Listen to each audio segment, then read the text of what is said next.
Je suis trop contente de vous retrouver aujourd'hui pour vous parler des livres que j'ai lus en 2024 dans le cadre du challenge Nick Tepper organisé par T-Books dont vous trouverez la chaîne en description.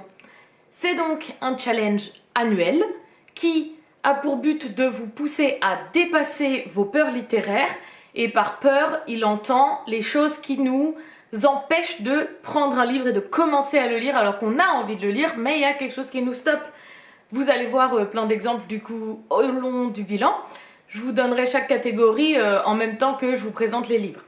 Sachant que Thibaut lui-même nous encourage à jouer un peu avec les règles et à faire le challenge à notre sauce comme on veut, ce que j'ai bien évidemment fait, puisque j'ai pris toutes les catégories, je me suis fait ma pile et tout ça, et ensuite je les ai lus au moment où j'avais envie de les lire, peu importe le mois. Et je vais faire la même chose en 2025. Du coup, je vous les présente quand même dans l'ordre de l'année, même si ça ne correspond pas forcément à l'ordre dans lequel je les ai lus. Coucou, juste une intervention rapide pour vous signaler que j'ai fait des templates qui, je le crois, je l'espère, sont vraiment très beaux et très faciles à utiliser pour ce challenge. Donc si vous comptez participer à ce challenge, je vous encourage très fort à télécharger les templates qui sont dans la description. Et si vous voulez les partager sur les réseaux sociaux, n'hésitez pas à me taguer pour que je puisse voir vos piles à lire. Je vous laisse avec la vidéo. En premier, la catégorie de janvier qui était un pavé. Un pavé, ça peut être selon la définition de chacun. Pour moi, c'est plus de 500 pages. Et dans la catégorie pavé, j'ai lu Utopia. Faudrait que je revérifie combien de pages il fait, mais je crois qu'il fait plus de 700 ou 800 pages, en tout cas. Utopia, donc de Camille Le Boulanger aux éditions Argile. C'est une lecture que j'ai fait sur un temps assez long et en lecture commune avec Emeline et Lucie, donc vous avez aussi les comptes en description. Et c'est le genre de lecture que vous mettez super longtemps à lire, mais pas dans le sens négatif du terme, plus dans le sens que c'est un coin sympa où se retrouver et plus vite on le lit et plus vite on l'aura plus. Et du coup, j'avais plaisir en fait à le laisser traîner pour pouvoir le lire en parallèle de d'autres lectures. Utopia, c'est la vie d'un homme, Humo, qui vit dans une société qui s'appelle Antonia. Je m'en rappelle pas mal, hein, alors qu'en fait ça fait longtemps que je l'ai lu.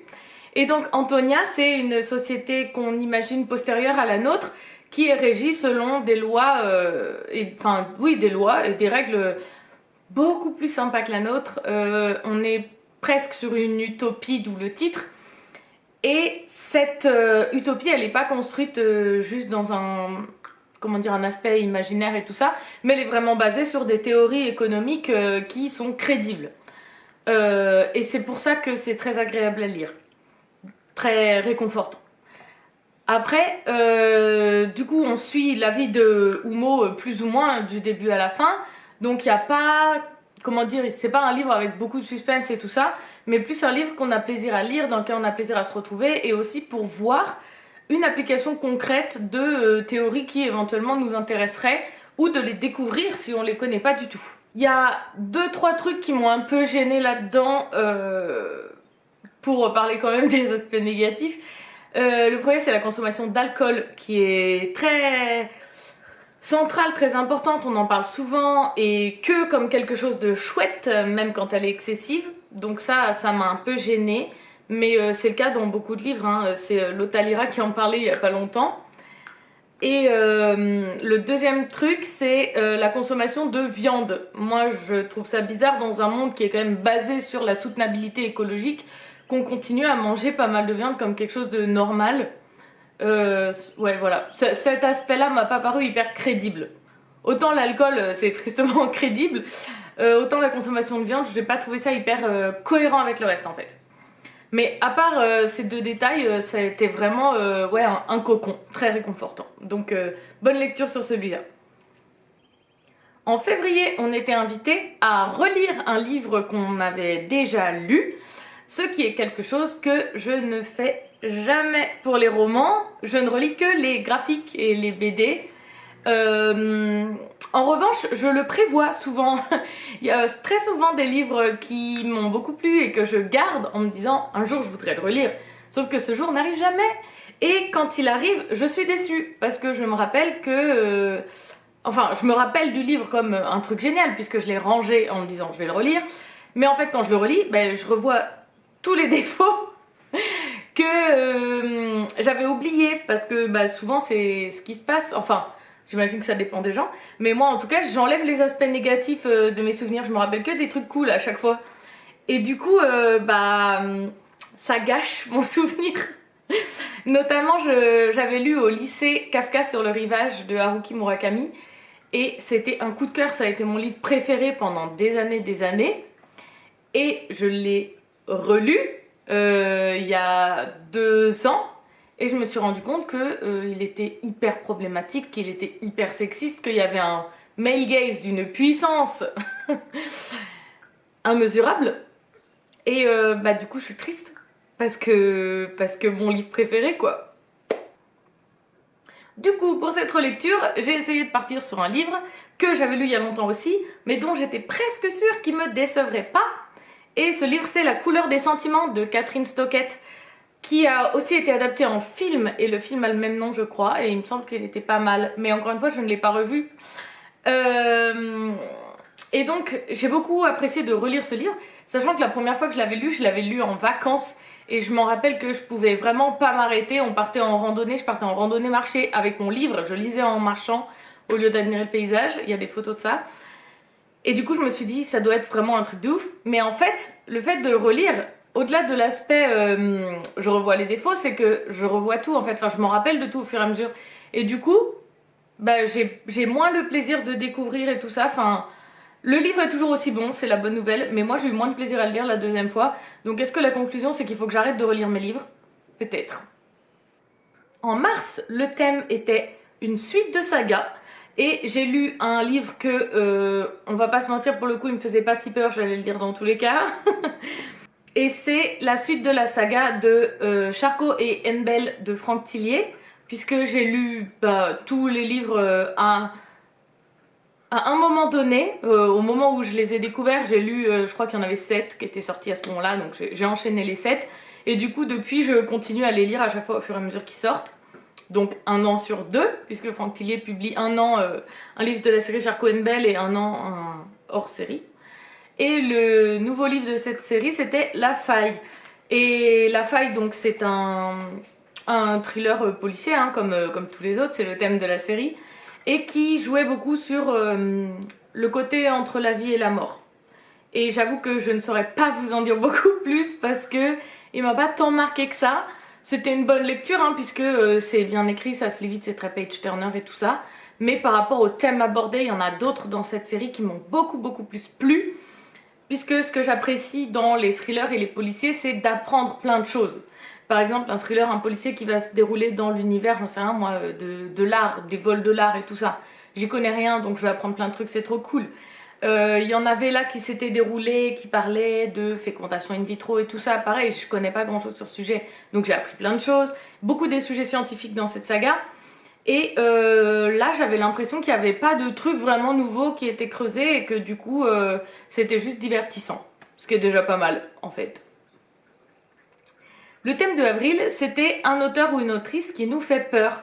Et en vérité, il n'y a pas vraiment d'auteur ou d'autrice qui me fait peur, donc je n'ai rien lu dans cette catégorie. En mai, il fallait lire une relique de notre pile à lire. Et j'ai lu Le soir du chien de Marie-Hélène Lafont, qui est un livre que j'ai depuis tellement longtemps que je me rappelle même plus comment il est arrivé là. Et je l'ai, est-ce qu'on peut dire détesté? Je l'ai pas du tout aimé, il m'a pas du tout plu. Le style était très confus, j'ai pas aimé la façon dont c'est écrit, autant au sens choix des mots que autant au sens de la mise en page. J'ai trouvé que les thèmes abordés étaient pas intéressants et que les personnages étaient très sexualisés, qu'il y avait trop de scènes de cul. Voilà, si vous voulez en savoir plus, dans ma vidéo, j'ai abandonné ces livres, mais pourquoi? Puisque effectivement je ne l'ai pas lu en entier, mais ça compte quand même. En juin, il fallait lire un cadeau, un livre qu'on nous avait offert.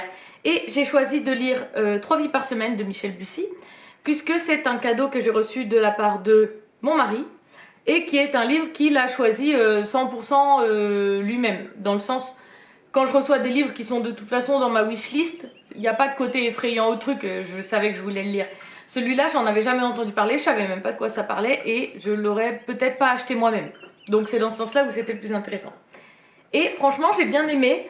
Alors, j'ai pas lu beaucoup de livres de Michel Bussy, je crois que j'en ai lu un ou deux il y a très longtemps.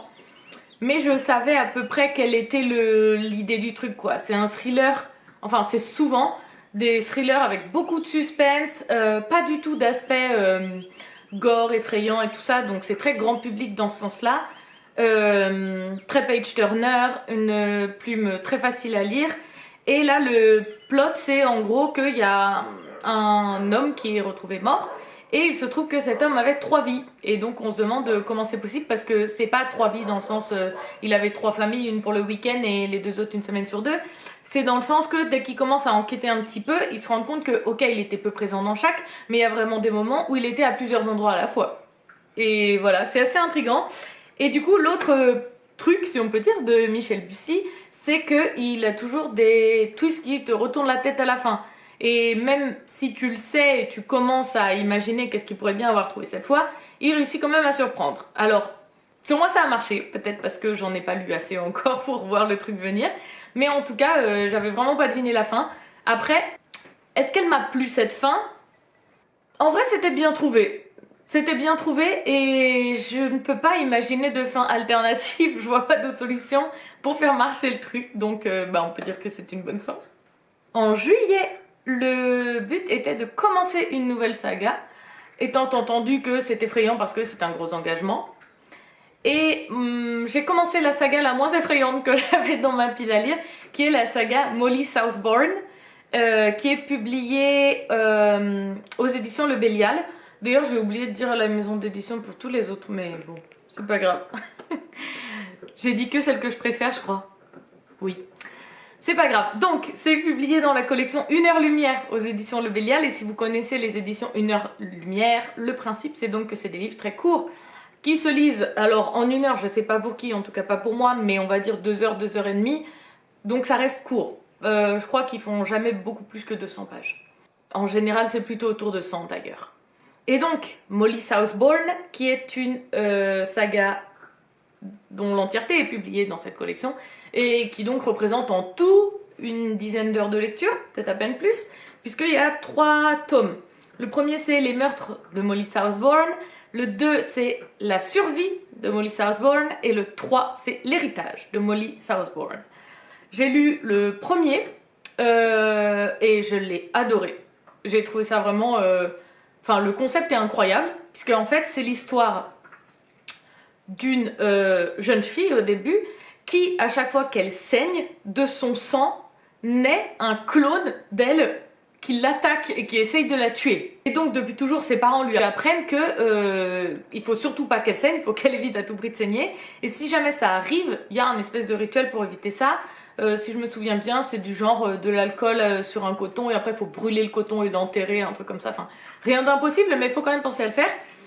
Et voilà, c'est ça le concept. Et ensuite, en fait, on va suivre la vie de Molly, qui va devoir quand même bien s'organiser dans sa vie pour éviter ça. Et bon, il va y avoir des rebondissements que je ne vous spoil pas entre les 3 tomes. J'ai beaucoup aimé cette saga. Alors oui, j'ai dit le premier, j'ai adoré. Le deuxième, j'ai bien aimé, mais voilà. Et le troisième... j'ai moins bien aimé. Et je peux pas dire pourquoi parce que ça spoil de ouf. Mais du coup, il y a un vrai changement dans le troisième que moi, je... C'est pas qu'il est pas bien fait ou que c'est pas bien pensé ou quoi, juste j'avais pas envie. J'ai refusé, j'étais pas d'accord. Voilà. Mais en vrai, objectivement, du coup, je recommande. Hein, c'est vraiment une bonne lecture. Faut pas avoir peur du sang, évidemment, il y a du sang. Voilà. En août, c'était une deuxième chance, c'est-à-dire de lire un deuxième livre d'un auteur dont on n'a pas du tout aimé le premier. Un auteur ou une autrice, bien sûr. Sauf que je voyais pas trop, en fait, dans les livres que j'avais déjà, j'avais pas tellement de livres que j'aurais acheté alors que j'avais pas aimé le premier, et j'allais pas acheter un nouveau livre alors que j'avais pas aimé le premier juste pour dire je vais le lire. Du coup, j'ai rien lu dans cette catégorie. Voilà. En septembre, il fallait lire un livre dans une langue étrangère à notre langue maternelle. Bon, tout le monde peut pas le faire évidemment, hein, faut déjà parler une autre langue que notre langue maternelle, et la parler suffisamment bien et être à l'aise pour lire dans cette langue. Il se trouve que je parle pas mal anglais. À l'oral, j'ai aucun problème à m'exprimer, j'ai déjà travaillé en anglais, vécu dans des pays anglophones, eu des jobs où il fallait beaucoup lire, mais c'était que des études scientifiques en anglais, donc c'est pas du tout pareil. Et par contre, j'allais dire jamais, si j'ai peut-être lu des trucs très courts en anglais, mais j'ai jamais lu vraiment des gros livres en anglais et su apprécier ça. Et il se trouve qu'il y avait un livre, The Secret History de Donna Tartt, qui s'appelle, pas pareil en français, ça s'appelle Le Maître des Illusions, dont tout le monde disait que la traduction française, elle était bof, et malgré la hype qui est revenue sur ce livre ces dernières années, puisqu'à la base il a été publié fin du XXe siècle, genre 1992, un truc comme ça. Et il est vachement revenu à la mode ces dernières années avec la mode du Dark Academia et tout ça, puisque c'est vraiment un des livres fondateurs du style Dark Academia. Et il n'y a pas eu de nouvelle traduction malgré ça. C'était juste là où je voulais en venir. Et du coup, je m'étais dit, bah, c'est l'occasion. Si la traduction, elle est pas si ouf, et ben je vais le lire en anglais. Et en plus, d'autres gens qui l'avaient lu en anglais m'avaient dit, ouais, c'est super accessible et tout ça. Parce que ça me tentait pas trop de commencer un livre avec du vieil anglais où je comprends rien et où je suis obligée de chercher sur Google Translate des mots toutes les 4 secondes. Donc, je me suis lancée là-dedans. En vrai, je l'ai commencé en novembre et il est toujours là dans mes livres en cours. En vrai, ça va, je vais le finir un jour, hein. J'en suis là. Mais le truc, c'est qu'en fait, c'est pas le même plaisir de lire en français et en anglais, dans le sens où en anglais, je dois vraiment être concentrée. Je dois lire dans ma tête à peu près au rythme où je lirais à l'oral pour que ma tête ait le temps de comprendre ce que je lis. Alors qu'en français, c'est quasiment instinctif de lire chez moi, tellement ça fait longtemps que je lis. Et du coup, je sais pas trop comment expliquer, mais ouais, c'est pas le même plaisir. Je le vois moitié comme un plaisir, moitié comme un exercice. Du coup, voilà, c'est très long. Mais je me décourage pas parce que j'aime bien le livre. En fait, ça raconte l'histoire d'une bande de... Ils sont combien? 6 personnes au début. J'ai fait 5 avec mes dents en montrant 6, mais c'est un spoiler. Un d'eux va mourir. En fait, le plot, c'est ça, du coup. C'est qu'ils sont 6, l'un d'eux va mourir. Pourquoi? Comment? J'ai dit que c'était du Dark Academia, ça veut dire que donc ils sont dans une université américaine où ils étudient le grec ancien dans une classe très spéciale avec un prof très charismatique, enfin c'est tout un personnage le gars. Et ils sont que eux dans cette classe, ils sont que 6 et ils ont tout un mode de vie qui va autour, à lire des livres obscurs, à échanger sur les grands penseurs et tout ça. Ce côté-là est très sympa, moi j'aime bien le Dark Academia. Et du coup en fait on n'en sait pas plus sur le plot, donc je vous spoil pas plus que ça, mais donc l'un du groupe va devoir mourir et on va reprendre les événements avant pour comprendre comment ça arrive. Notre narrateur étant l'un de ceux du groupe qui ne meurt pas et qui nous raconte toute l'histoire de son point de vue. Le début, incroyable, 100% fan jusqu'au moment où le gars meurt, mais en fait moi, c'est pas un spoil hein, ce que je vais dire, puisque on le sait, il meurt. Moi je m'attendais à ce qu'il meure, ce soit genre le dernier événement. Et en fait du coup, ça y est là, il est mort là où j'en suis, et après il continue de se passer des trucs qui sont intéressants et toujours aussi bien racontés et tout, mais du coup je comprends plus trop où ça va, genre pourquoi tu nous racontes la suite, c'est bon, c'est ce que je voulais savoir. C'est peut-être pour ça aussi que je le finis beaucoup plus doucement. En octobre, le challenge était de lire un livre qui contient du contenu intimidant, des trigger warnings. Je pensais lire Betty dans cette catégorie, mais du coup vous savez que je l'ai lu il y a pas très longtemps, dans le challenge, comment il s'appelle? Relic Challenge, et c'était aussi une excellente lecture. Mais du coup l'année dernière j'ai lu Mâchoire de Monica, je pense Monica Ojeda, qui est une autrice équatorienne. C'est la première fois de ma vie que je lis un livre qui se passe en Équateur, donc rien que pour ça, ça m'intéressait. Et il était au book club de Margarito, c'est ça qui m'a encouragée à le lire. Et donc Mâchoire, ça va nous raconter l'histoire d'une prof de... Est-ce que c'était une prof de français ou je l'ai inventé dans ma tête? Ce serait bizarre, non? Attendez, je vérifie. Pas du tout! C'est une professeure de lettres. Donc je l'ai transformée en prof de français dans ma tête. Mais en fait non, du coup c'est une prof d'espagnol, j'imagine. Et donc cette professeure, elle a des petits problèmes dans sa vie et dans sa tête. Et elle va kidnapper l'une de ses élèves. Et en fait, encore une fois, c'est un peu comme The Secret Story, en fait, c'est qu'on le sait dès le début, qu'elle va kidnapper l'une de ses élèves. Et ensuite, on revient en arrière pour savoir tous les événements qui ont amené à ça. Et au-delà de savoir tous les événements qui ont amené à ça, ce qui est surtout intéressant dans ce livre, c'est le côté féminin, relation 100% féminine. Enfin oui, c'est vraiment que des relations entre des femmes, des copines, des mères, des sœurs, des élèves.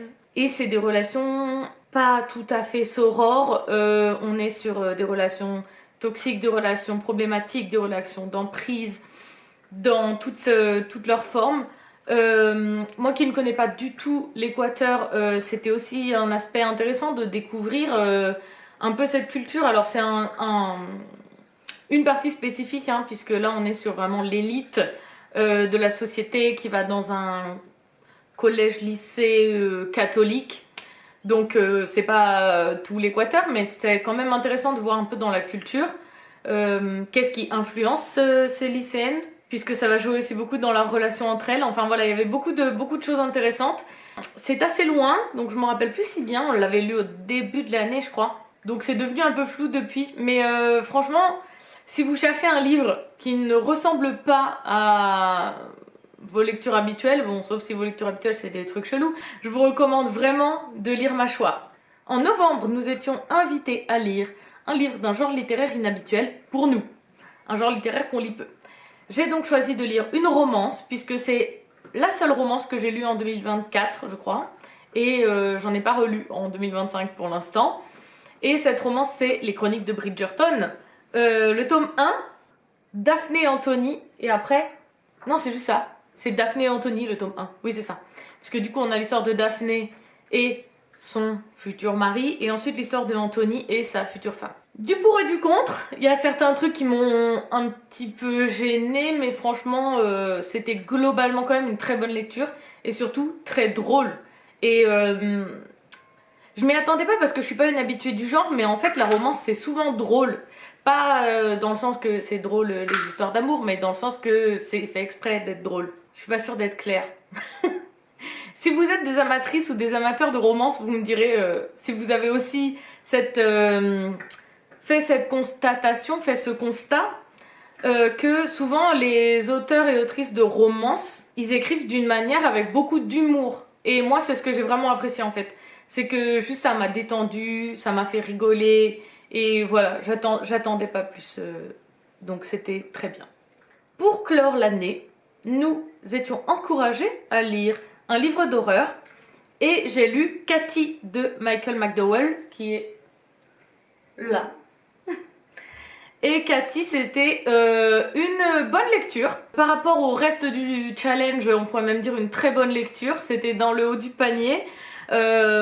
Pourquoi j'hésite, c'est parce que je la compare dans ma tête aux autres livres de Michael McDowell que j'ai tous préférés. J'ai préféré Les Aiguilles d'Or à Cathy et Blackwater coup de cœur ultime. À remettre dans la catégorie ne surtout pas relire parce que sinon je vais me rendre compte qu'en fait c'était pas si bien. Non, je suis sûre qu'en vrai, Blackwater, si je le relisais, j'aimerais trop. Surtout qu'il se passe tellement de petits trucs que j'ai très vite tout oublié. Bref, Cathy, c'est donc le livre le plus gore de Michael McDowell, d'un point de vue corporel.